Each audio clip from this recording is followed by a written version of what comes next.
भी नहीं देखा होगा ना। जिनको ऑलरेडी सब कुछ मिल जाता है तो उनको उस चीज़ का वैल्यू नहीं रहता है। तो मेरा बिगिनिंग से लाइफ ऐसा था कि पापा मेरे एक्सपायर हो गए थे जब मैं 8 साल का था। घर में कोई सोर्स ऑफ इनकम नहीं था। मम्मी थे, वो मेरा कभी स्कूल में पीएन का जॉब कर दिया, कभी उन्होंने ऐसे छोटे मोटे काम करके ऐसे हम लोगों को चलाया। एंड मैं 14 साल का था जब मैंने फर्स्ट टाइम काम किया। ऐसा मैं एक्सपीरियंस इसलिए शेयर कर रहा हूँ आप लोगों के साथ ताकि आप लोगों को ऐसा फील ना हो कि इस इंडस्ट्री में सक्सेस होने वाले लोग वही होते हैं जो बैकग्राउंड से स्ट्रांग होते हैं या जिनके पास ऑलरेडी सब कुछ होता है। मैक्सिमम मैं अगर बात करूंगा तो मैं डीबीए के सक्सेसफुल लोगों की बात नहीं करता हूँ। आउट ऑफ डीबीए, चाहे हम लोग वर्ल्ड वाइड बात करें, रिचेस्ट पर्सन वर्ल्ड के जितने भी है, मैक्सिमम वो लोग सक्सेस हुए हैं जो लोअर मिडिल क्लास फैमिली से या मिडिल क्लास फैमिली से थे। एंड देन वही लोगों ने इनोवेशंस किए, वही लोगों ने कुछ डिफरेंट किया और वो लोग सक्सेस हुए। तो सिंपली क्या था कि मैं एक ऐसे बैकग्राउंड से जहाँ पे हम लोगों ने कभी सोचा नहीं था कि कभी 10,000 से ऊपर जा पाएंगे, ऐसा कुछ भी, क्योंकि पढ़ाई नहीं थी करने को ढंग से। तो 14 साल का था, मैंने मेरा जो एक्सपीरियंस रहा है, फर्स्ट एक्सपीरियंस मैंने वेटर से स्टार्ट किया, ठीक है। एंड 2-2.5 साल किया, उसके बाद मुझे लगा कि नहीं इसमें फ्यूचर नहीं है। फिर मामा के पास चला गया, वहाँ पे मैकेनिक का काम करना शुरू कर दिया। बाइक रिपेयरिंग, गाड़ी रिपेयरिंग का होता है जो ऐसा। वो करने के बाद भी अब दिमाग में एक ही चीज था कि चाहे मैं 10,000 भी कमा लूंगा, 15,000 भी कमा लूंगा, बट अगेन सिस्टर की शादी करनी है, वो मेरा रिस्पॉन्सिबिलिटी है। फिर फैमिली को चलाना है, वो भी मेरा रिस्पॉन्सिबिलिटी है। पापा होते तो मैं इतना टेंशन नहीं लेता। तो जब ये चीजें आई तो मुझे लगने लग गया कि अब ज्यादा कमाने के लिए करना क्या होगा।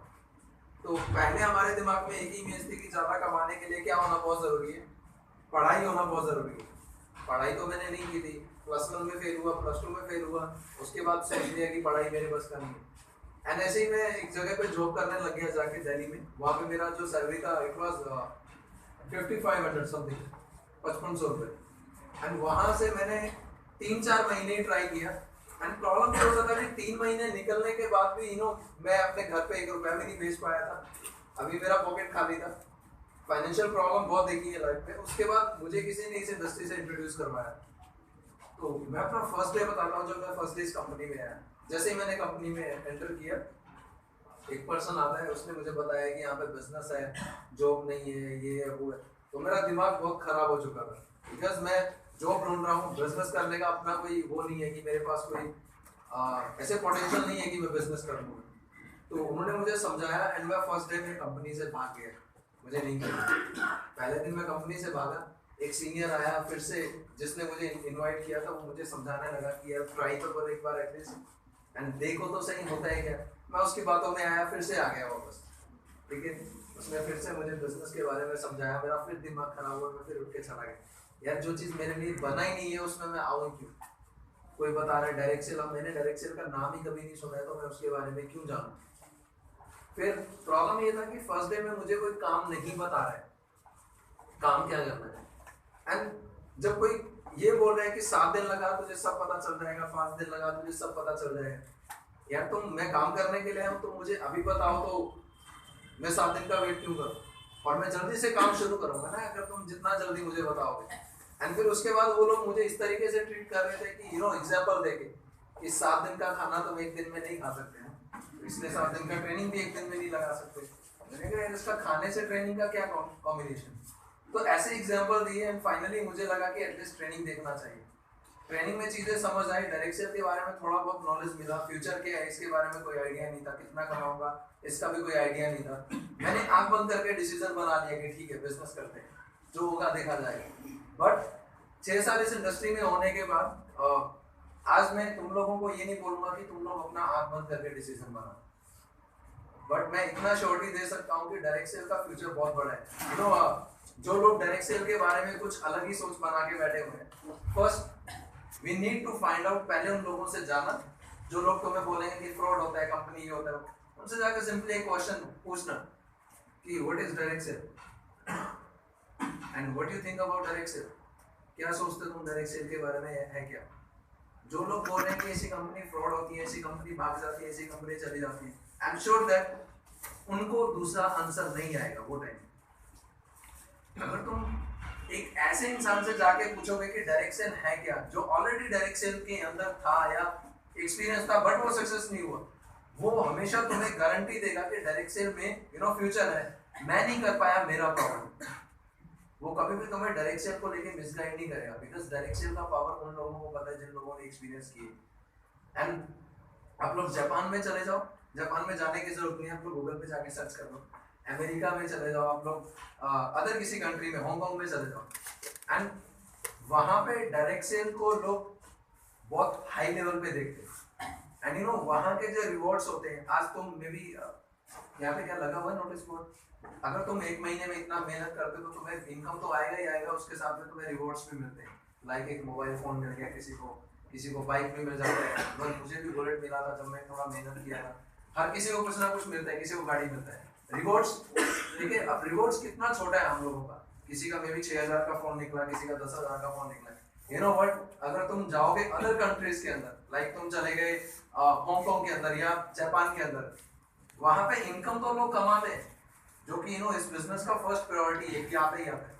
दूसरा जो चीज है, उन लोगों को अंदर रिवॉर्ड्स के अंदर खड़ा करके अनाउंस जब करते हैं तो रिवॉर्ड्स में क्या होता है, ऐसा नहीं कि मोबाइल फोन कोई निकाल के दे रहा है कि तुम्हें मिला है। वहां पे रिवॉर्ड्स के अंदर फरारी और लैम्बोर्गिनी जैसी गाड़ियां दी जाती, मींस गिफ्ट में। सोचो कि अगर 3 करोड़ का गाड़ी एक इंसान को सिर्फ गिफ्ट किया जा रहा है इस वजह से कि उसका परफॉर्मेंस अच्छा था, तो वो कमाता कितना हो गया है।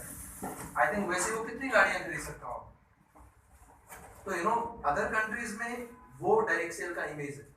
एंड मुझसे जब पूछोगे कि डायरेक्ट सेल का फ्यूचर क्या है, तो ऑब्वियस है कि मैं इस बिजनेस में इसलिए आया हूँ बिकॉज मैंने 2 सेक्टर को सबसे फास्ट ग्रो करते हुए देखा है। चाहे नेटवर्क मार्केटिंग का तो सुना होगा आप लोगों ने, मार्केट खराब हुआ है, ठीक है, बहुत लोगों ने उसको बदनाम किया है, बट हम लोग यहाँ पे क्यों है, ताकि हम लोग वो एक डिफरेंस देख सके कि लोगों ने उस बिजनेस को किया, आए, सक्सेस हुए और नहीं भी हुए, कितने लोग सक्सेस हुए, कितने लोग नहीं। जब आप लोग देखोगे तो उसमें मैक्सिमम जो रेशियोज था वो ये था कि बहुत रेयर चांस थे 1-2% सक्सेस हुए, 99% लोग फेल। एंड क्यों? बिकॉज उस नेटवर्क मार्केटिंग में सबसे बड़ा जो प्रॉब्लम था, किसी भी नेटवर्क मार्केटिंग में, आज तुम एमवे तो बहुत बड़ा हो गया ना, लास्ट 70 to 80 years बहुत फास्ट ग्रो कर रहा है। एंड एमवे ऑलमोस्ट 25 और 30 कंट्रीज के अंदर बहुत फेमस है, 30 देशों के अंदर, वो भी तो डायरेक्ट सेल कर रहे हैं। बट प्रॉब्लम क्या है कि उनके पास आज तक अपना कोई एजुकेशन सिस्टम नहीं है। वो सिर्फ क्या करेंगे, तुम लोगों को, मैं किसी का टेढ़ा नहीं कर रहा हूँ, मैं हमेशा सैल्यूट करता हूँ उस कंपनी को बिकॉज वो बहुत बड़े लेवल पे गई, एंड मुझे कभी भी किसी कंपनी के बारे में बुरा बोलने की आदत नहीं। बस मैं ये सोचता हूँ कि अगर डायरेक्ट सेल के पास डीबी की तरह वो भी सिस्टम को फॉलो करके चलते तो आई थिंक उनके अचीवर्स और भी ज्यादा होते। एंड मेनली है क्या कि वो लोग सिंपली क्या करेंगे, एक सेमिनार्स करेंगे 1 महीने में, 2 महीने में, वहां पे हर लोगों को बुलाया जाएगा, जिसको नहीं भी पता है मैं कहाँ पे जा रहा हूँ उसको भी खींच के लेके आएंगे। ठीक है, कितने लोगों को तो वहां पे जाने के बाद पता चलता है कि आगे होने वाला क्या है। ठीक है, एंड फिर आएंगे 2-4 लोग, अपना इनकम शो करेंगे, अपना ये मैंने कर दिया। वो सबको एक विजन तो दे गया, सबको एक ड्रीम तो दे गया ना, सबको ये तो बता गया कि हम लोगों को व्हाई, मतलब क्यों करना है लाइफ में, बट वो किसी को ये नहीं बता गया है कि हाउ, मीन्स करना कैसे होगा। एंड तुम्हें ये तो पहले से हम लोगों को पता है ना कि हमें लाइफ में क्यों कमाना है, बट ये किस किस को पता है कि कैसे कमाना है, ये कैसे हम लोग लैक्स में अर्न कर सकते हैं। तो वो चीज के बारे में बेसिकली हम लोग एक ट्रेनिंग सिस्टम है जो आप लोगों ने फॉलो की है, बट इतना ही नहीं है। ट्रेनिंग तो सिर्फ हम लोगों को छोटा सा नॉलेज मिला है, बेसिक नॉलेज मिला है। एंड अगर चाहते तो यार तुम लोगों को पहले दिन में बुला के 3 घंटा तुम्हारा लेके उसी में तुम्हें सिस्टम बता के भेज सकते थे ना, बट उससे होता क्या, आप लोग, मुझे बिलीव है यहाँ के सिस्टम के ऊपर, लोगों के ऊपर कि वो तुम्हें 2-3 घंटे में भी बहुत हाइपर करके तुम्हें बिजनेस में इन्वॉल्व कर सकते थे, राइट? बट ऐसा क्यों नहीं किया? क्यों? बिकॉज वो चाहते ही नहीं कि सिर्फ वो इनकम सोर्स को देखें, वो ये भी चाहते हैं कि एटलीस्ट जो इंसान इस बिजनेस में इन्वॉल्व होता है वो सिर्फ कस्टमर ही ना बने, इवन उसको भी बिजनेस करना आना चाहिए। ये तो सिंपली उस तरीके से हो गया ना कि मैंने तुम्हें गाड़ी बोल दी और बोला कि लाओ गाड़ी को वहां पे छोड़ दो, बट पता चला गाड़ी तो चलाने नहीं आता, तो गाड़ी को कहाँ पे छोड़ोगे? तो इस चीज को समझने की जरूरत है कि हमें ट्रेनिंग इसलिए दिया जाता है ताकि मैं आंख बंद करके बिजनेस ना ज्वाइन करूं, इवन उसके साथ साथ मुझे करना भी आए कि मैं कैसे अपने बिजनेस को प्रमोट करके ग्रो कर सकता हूँ। यहाँ पे ऐसे कितने लोग हैं जो मुझे फर्स्ट टाइम देख रहे हैं, कितने लोग हैं जो मेरे बारे में थोड़ा बहुत जानते हैं, थोड़ा बहुत, ठीक है। इसलिए मैं खुद अपने बारे में थोड़ा सा बता देता हूँ। मेरा जो स्टार्टिंग था, यहाँ पे ऐसा नहीं सोचना है कि यार मैं तो ऑलरेडी 4-5 हज़ार कमाता हूँ, मैं कैसे लाइफ सेट कर सकता हूँ, मैं कैसे औरों की तरह कमा सकता हूँ।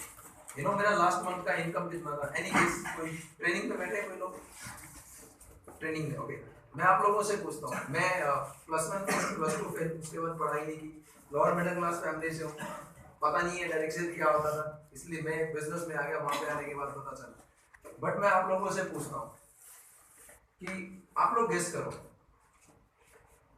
कि मेरा लास्ट मंथ का इनकम क्या होगा अकॉर्डिंग टू माई एबिलिटी, जो मैं था, जितना मैंने पढ़ाई किया था। गेस करना कोई बड़ी बात नहीं। आप कुछ बोलना चाहते हैं? कुछ भी शर्माना नहीं है। अगर हम लोग शर्माएंगे तो बिजनेस में तो कभी आगे निकल ही नहीं पाए।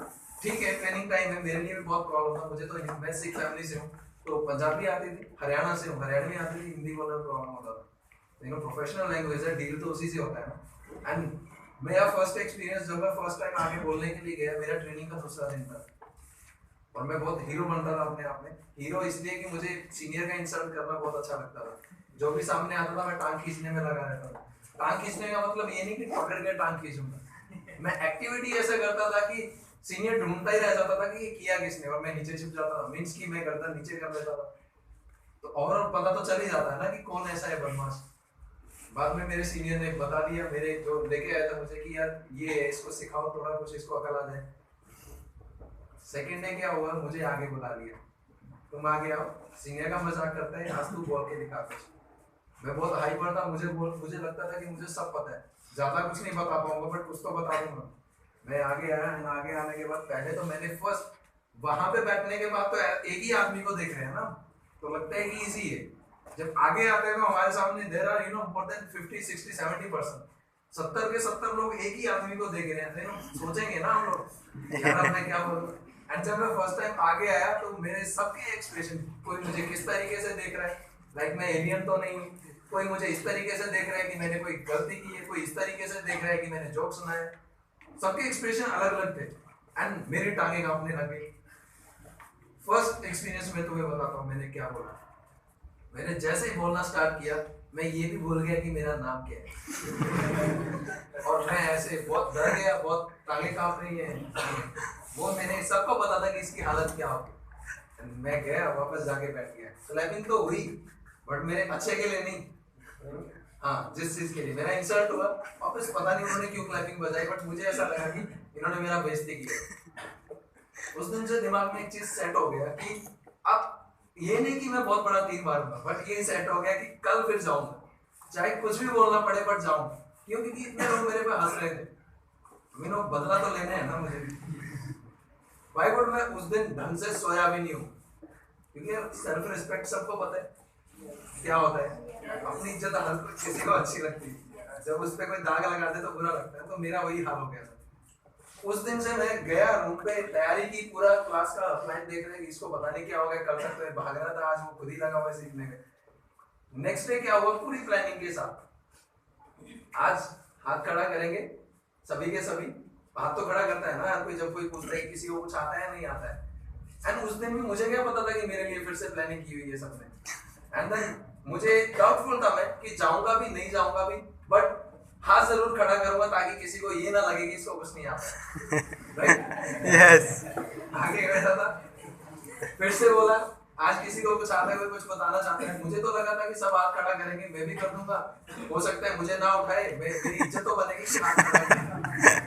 एंड हराने की बात देखो, जब मैंने हाथ खड़ा किया, पीछे मुड़ के देखा किसी का भी हाथ खड़ा मैं फिर से फंस गया। और वो पूरा प्लानिंग था, 10-5 लोग 20 लोग बैठे हुए थे, सबका प्लानिंग था वो। एंड मुझे फिर से बुला दिया क्योंकि ऑप्शन नहीं है ना, अगर वो एक के साथ एक और खड़ा होता तो मे भी मैं बच जाता, उसको बुला लेता। अब जब सबसे ज्यादा इंटेलिजेंट ही एक बच्चा है, उसको बुलाना तो पड़ेगा। अब जब मुझे बुलाया तो कल वाली हालत फिर से हो गई। बट तुम्हें पता है कि रात में खाली तो नहीं बैठा था ना, क्या कर रहा था, मैं यार ये बोलूंगा चाहे कुछ भी बोलूं। बट इस बार क्या हुआ, प्लानिंग तो बहुत कुछ किया हुआ था बट उतना बोल नहीं पाया, बट कुछ तो बोल पाया। एंड वो क्या बोला, मैंने अपने बारे में बताया, अपना बैकग्राउंड कहाँ से आया, भले ही मैंने हिंदी पंजाबी इंग्लिश सब मिक्स करके बोला, बट मैंने बोला जरूर। एंड उस दिन मेरे लिए क्लैपिंग जरूर, उस दिन फील हुआ कि अब क्लैपिंग जो हुई है मेरा इंसल्ट नहीं हुआ है, इन लोगों ने ये समझ के क्लैपिंग की है, चले यार कल से तो ढंग का किया है। एंड वो ऐसा दिन था, सेकंड डे फिर थर्ड डे तो मैं खुद ही पूछता भी नहीं था, मैं ऐसे खड़ा हो जाता, आधा खड़ा समझते हो, यस मतलब बैठा भी हुआ है और खड़ा भी हुआ है। तो लाइक कि जैसे मुझे बुलाने का कि चल तू ही आजा, तू सबसे ज्यादा लगेगी तुझे। तो 3 दिन 4 दिन 5 दिन ऐसे मेरा होने लगा, ठीक है। तो ये मेरा बिगिनिंग टाइम रहा है कि मैं कैसे सीखा हूँ। एंड फिर